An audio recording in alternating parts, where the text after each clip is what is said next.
Shwmae a chroeso I Sgwrs, podlediad Consortiwm Canolbarth y De. Yn y podlediad hwn byddwch chi'n clywed y trafodaethau diweddara am bob math o bethau addysg.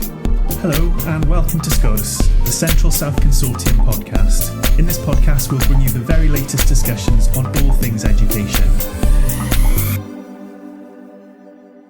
Hello and welcome to our Foundation Phase podcast. This is an exciting opportunity to talk about developmental movement play, what it is and how you can develop it in the classroom. My name is Ruth Best and I am the Strategic Advisor for the Foundation Phase at CSC. Today I am joined by Penny Greenland, MBE, Director of Jabbadale, and Claire Davis, Foundation Phase Lead and Assistant Head Teacher from Cyfarthfa Park Primary School in Merthyr. Thank you both for joining me today. Recently, we've been hearing such a lot about COVID affecting young children's learning, particularly reading and writing, but many practitioners have also noticed that children's physical development has also been affected, particularly with younger children. Can you tell us a little bit about developmental movement play, Penny, as an approach and how it supports children's development? I'd be absolutely delighted to. Thanks, Ruth. Yes, we're hearing as well at Jabbadale. We're hearing that, yes, children, their speech and language and communication has been affected through lockdown and the times of pandemic, but also their physical development for pretty obvious reasons, really. Children haven't had the same access to full-bodied, whole-hearted physical activities they might have done without the pandemic. So developmental movement play is a very particular approach that we developed here at Jabbadale, starting way back in 1998, actually. We've been doing this a long time. Looking at the whole child and how they, if you like, move into their body. Now, when we're a tiny baby, we're born into a body that we don't know very much about. And there's that long process, many years process of discovering what it can do and how it feels. And that's what developmental movement play is about, how we move into our body and how that underpins absolutely everything we do in our lives and all the areas of learning. So although it's about physical development, it's also about social learning, emotional learning, about communication and language, albeit non-verbal language. Now then, there's some different things about, we call it DMP for short. Developmental movement play is a bit of a mouthful, isn't it? And there's some specific things about DMP. It looks at the ways children actually move as opposed to what we want them to do. It's not that those things are irrelevant at all, but it looks at children, what children actually do. You know, the wriggling and jiggling, the rolling on the floor, the not sitting still when you bring story time together, even though that's what you'd really like them to do. You've got 2 or 3 children who are constantly on the move. It looks at what children actually do and asks why. Why are they moving like this? Is it because they can't do any better? Is it because they're being a bit of a pickle this morning? Or actually is something going on that's really relevant to their development? So we go underneath the milestones, those things we all want our children to be able to achieve, and we look at the building blocks. How do we build those milestones? You might have this image in your mind, if you like. Tower of bricks, building bricks, and the milestones are some of those bricks up the tower, but there are many more. And the thing about bricks in a tower is each one supports the next one and is affected by the one underneath. And that's the way we look at physical development. All the tiny little pieces that build a really efficient body that can do all the fine motor and gross motor skills we want them to be able to do and feel right in their own skin. And that perhaps, Ruth, is the kind of biggest difference between DMP and other approaches. It looks at the motor control, but it also looks at how a body builds body awareness, and that's sensory development. That's lovely. Thank you, Penny. I mean, one of the things that really stood out for me from the programme was understanding why children move like they do. Like you said, very often we're saying, get up off the floor, don't roll about over there, and then understanding that there is a need for them to actually do that. And absolutely, yes. I mean, we unpick. Maybe the starting point for the course is practitioners saying to us, why does my child do this? I've got this child in my classroom, in my nursery setting, who ... And our job through the course is to say, well, here's some theory about how physical development happens. Think about this. Maybe this is the reason why that child is doing it. And it's not being daft or silly or a pickle. It's that little body is actually getting just what it needs for their own unique developmental pathway. And some of those things are traditionally things that we think of as being a bit purposeless, the wriggling, writhing, jiggling. And we look again at those and go, oh, actually, there's a really clear human purpose here. So it's about reframing how we think, how we look at children's bodies as they move. Yeah, and the role of adults really changes, doesn't it? The way that we look at it and how we observe what children are doing. Yes. I mean, traditionally, physical development courses give you lots of ideas of things to do. And those things to do will be activities that support milestone development, the things that we want children to achieve. We don't go there. We're taking a child-led and play-based approach, in fact. And the adult role, therefore, is not to think up great activities or even simply to make the times to be outside on your lovely equipment. It's observation. First and foremost, to notice more about what each body is telling you they need. Because our children speak to us moment by moment in their bodies, telling us what they need. And if we shut down some of that, thinking, oh, that's useful need, that's just purposeless, we miss some of the things their bodies are telling us. So the adult role is to observe, understand more about why, and create environments in which children can create their own child-led movement play. Claire, you've been part of the CSC Developmental Movement project this year, and how has it impacted your thinking and practice? Have you made changes? Well, firstly, the breadth and depth of learning I experienced from the programme has been both innovative and fascinating. From the first session on the feeling of me to the final session, setting up a movement play area, has completely revolutionised the way I observe the movement of children in my class and how I provide opportunities to support movement. The first series of sessions, The Feeling of Me, really opened my eyes and developed my understanding of the 4 core body senses, which I must say I was unaware of before the programme. The specific terminology and the words were quite scary at first. Vestibular sense, proprioceptive, interoceptive senses, but they were explained simply and with a range of visuals. And there was also an opportunity then to go back to school and observe these movements.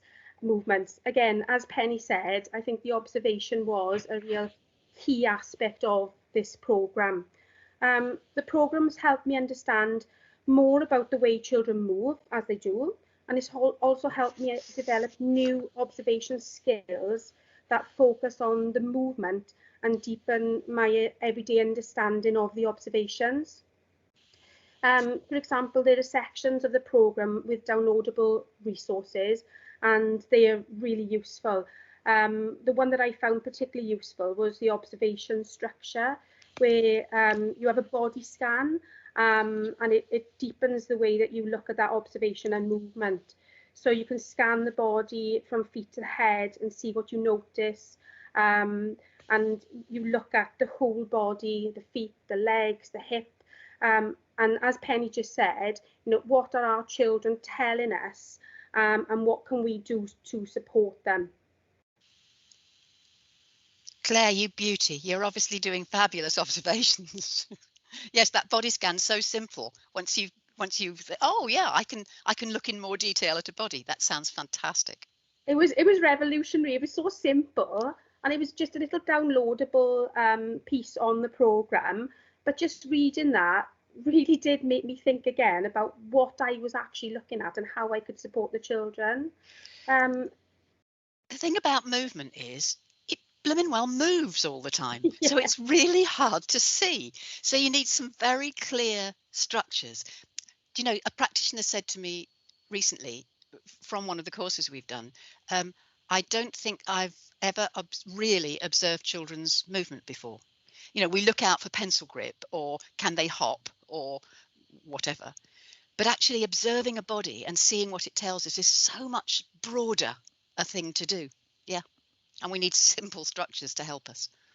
And observation does fit in so nicely with foundation phase pedagogy and ethos, and the ethos of the curriculum for Wales, just observing and gaining knowledge about the child through your observation so that you can put things in place to support them.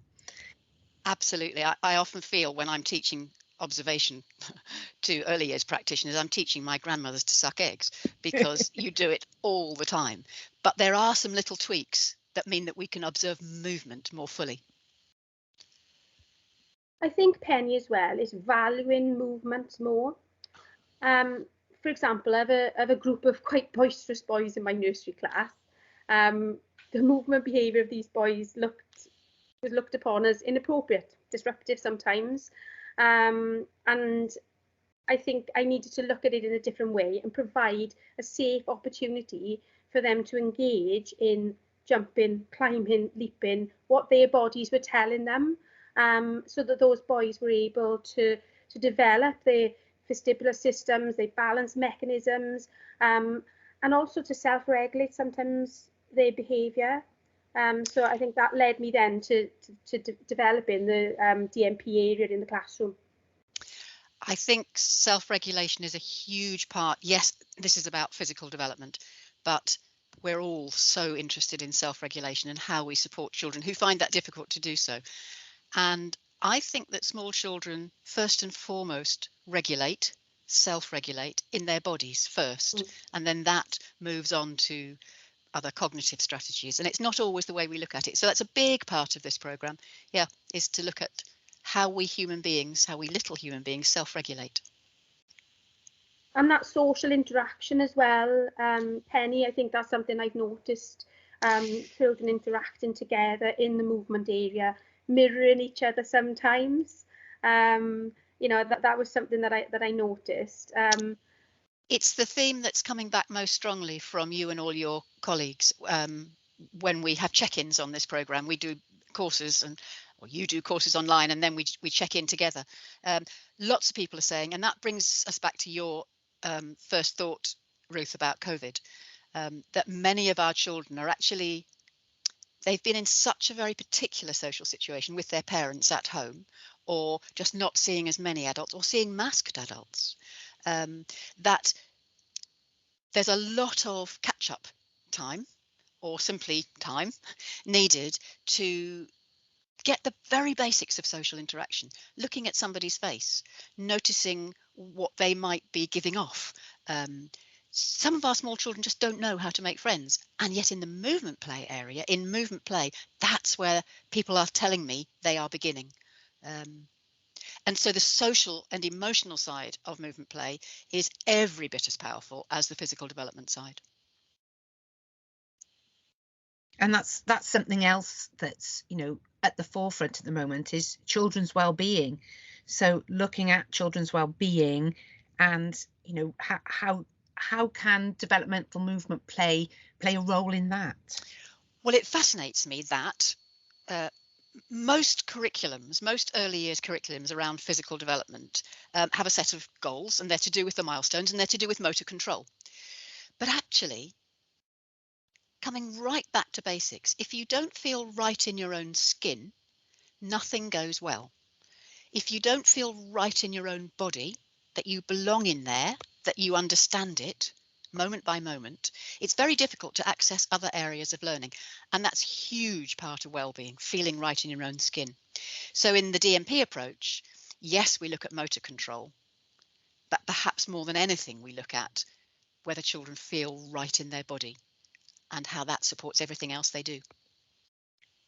And I love the fact that the Welsh curriculum has that well-being strand, so much knitted into everything else. It's fabulous. You're absolutely right, Penny. I think there are so many ways in which DMP can support curriculum for Wales. You only have to look at our 4 purposes, and primarily to develop healthy, confident individuals who take part in physical activity, but it's that confidence to participate as well in performance, form positive relationships based upon trust, mutual respect, which is something I've witnessed myself in the movement area. Have the skills and knowledge to manage everyday life as independently as they can. And as you said, I think, to feel confident in their own body, in their own skin. Something which really hit home to me was when you talked about the infant expert, and that sort of stayed with me. And something that, that whenever I look at the children now, I think, yeah, what do they need? What does that child actually need?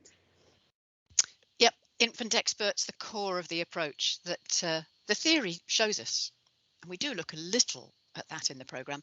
The theory shows us that we human beings are hardwired to get what we need for sound development.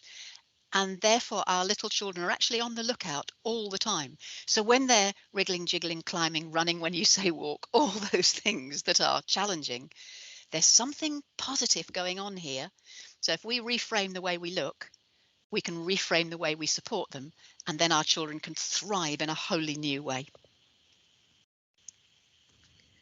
Claire, have you noticed any difference with the children since you've set up that developmental movement play area? Oh, absolutely. I think confidence is one of them, Ruth, and letting those children play freely but safely in that area.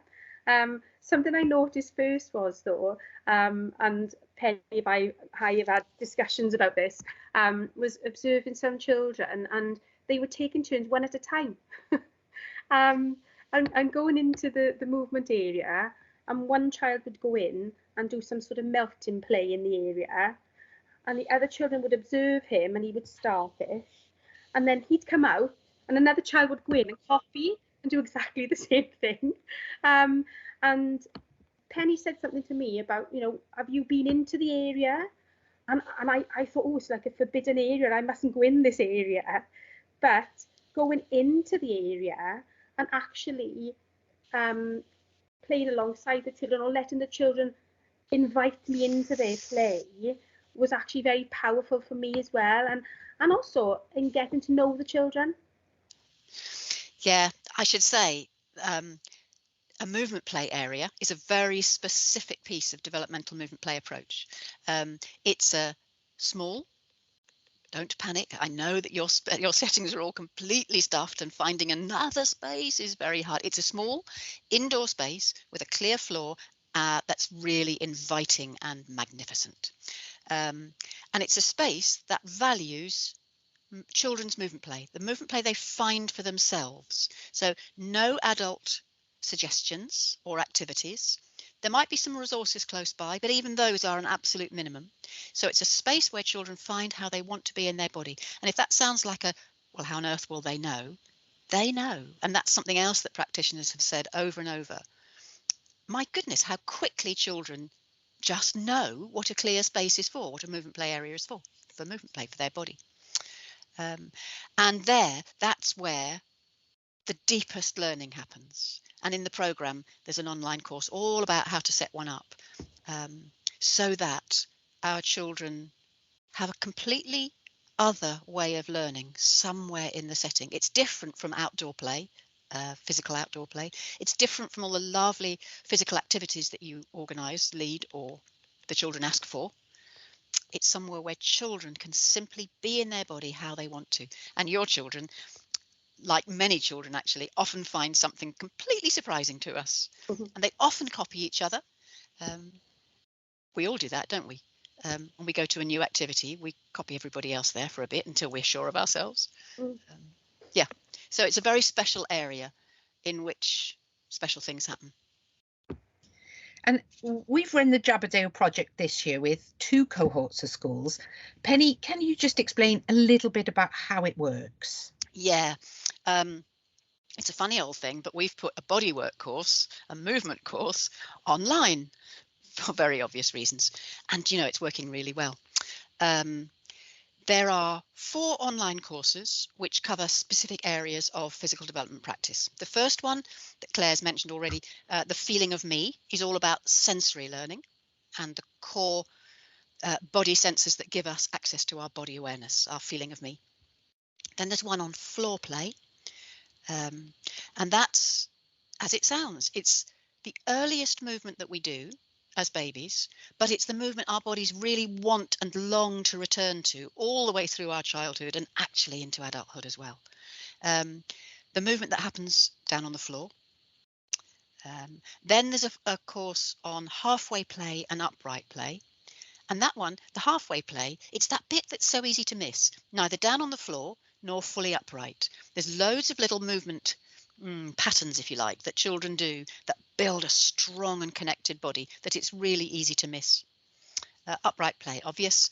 And the learning in that bit, big time, is whilst you're watching children move upright, can you see if any little foundations are missing?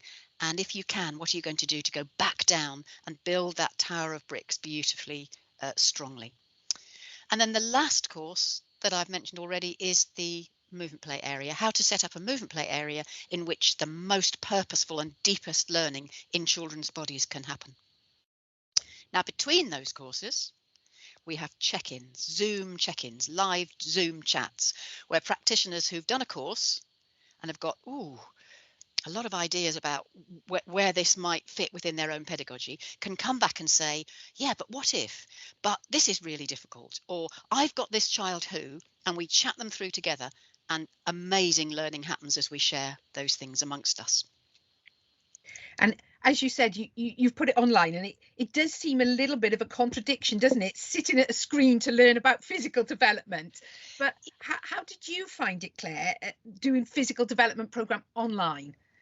As Penny just said, surprisingly, the programme was extremely effective online for quite a few reasons, actually. The asynchronous resources were of such a high standard. There was lots of content, new ideas, new vocabulary, and the online materials meant that I was able to revisit the training, view it again, and reflect. So I could do that in my own time.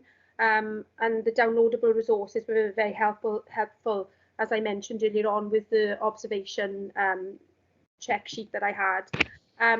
The check-in sessions with Penny were a fantastic opportunity to discuss the online content and any observations undertaken in school. But I think one of the most powerful things was that there was an opportunity to share with colleagues and discuss good practice and ideas for development. And the other thing I found refreshing was the non-threatening way that the online medium gave, especially to those, myself included, who may not be that confident in physical development themselves, but there were opportunities to go away from the Zoom, to go away from Teams, and go back to the body section and try out the movements yourself. That's a hard thing to do sometimes, isn't it? Because they're funny little movements, and you might, in a big room, I know people feel self-conscious. That's because we come from a culture in which we are almost taught to be self-conscious about our movement. So yes, sneaking away to the foot of your bed and rolling around a bit, much easier. I know that a majority of those that took part in the programme really found it useful to be able to revisit the videos. Like you said, Claire, they can go back, you can reflect on what you've seen, try it out, have a go. And then if you're not sure, you can always go back again and have another look. And what they said about the Zoom check-ins was that because we'd kept the groups quite small, it gave everybody an opportunity to share. Everybody had an opportunity to ask those questions or share something they'd done, and you were able to respond to everyone, Penny, and support them in that way. So they found that really useful. Well, listen, what they brought was completely fantastic. And this material completely comes back to the wriggly jiggly thing your little boy does or your little girl does. And that when we really get to the heart of that, that's when we do our deepest learning as practitioners. It's run really well this year, and I know that practitioners have found it really beneficial. So we're hoping to run this programme again in the next financial year. And who would find this programme interesting and useful, Penny? Who's it aimed at mainly? Do you know, we ask practitioners that question when we do evaluation, and what fascinates me is that most people say everyone who works with early years practitioners, and I think that's true. I think the answer is probably human beings, actually, because it's also fascinating to reflect on ourselves at some level. But everybody who comes is thinking about the children in their setting, so that's whether they're a childminder or a nursery practitioner or a playgroup leader or a teacher in school, I'll guarantee you that everybody, as well as thinking about their children in their setting, is also thinking about their own children, neighbours' children, nieces, nephews, and actually all of us think about ourselves a little as well. So it's really human material, actually, which is why I'm so passionate about it.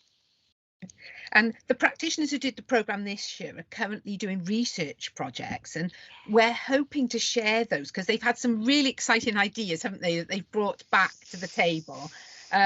But look, watch this space, because I'm hoping they're going to be able to share it on another podcast in the future. But Penny, for those who are listening who are interested but may not be able to commit to doing the programme in full, is there anything that people can try?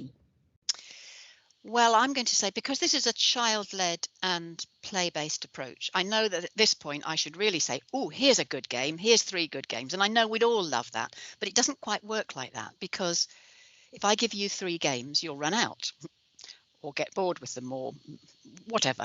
But your children have 3,660 squillion games they will play on a different day that are just spot on for their development. So I'm going to say, get more curious about what your children are actually doing. I think we have a canny ability to filter out some of the ways that children move because they don't fit what we think we're heading for. And I'm just going to say, get curious about those ways that children do actually move. And open up your eyes more. And if you then want to know, well, why and what do I do about it, then let's hope we've got another programme going through because we can answer those questions together. Just get more curious. Look round corners. Really notice how children are moving. Moment by moment, day on day, especially the ones who you find most challenging. And then you'll have your own great set of questions as to why, what use is this? Thank you, Penny. Well, that's all we have time for today. A big thank you to Penny and Claire for joining me. Ooh, and thank you. You too for joining us. Thank you. We hope we have whetted your appetite to explore developmental movement play in more detail. But for now, is goodbye. Diolch am wrando ar y benod hon o Sgwrs. Cofiwch ein dilyn ar Twitter a Facebook, tanysgrifio ein sianel YouTube, ymuno yn cymunedau ar ein gwefan a darllen ein bwletin ysgolion wythnosol am y newyddion diweddaraf. Thanks for listening to this episode of Sgwrs.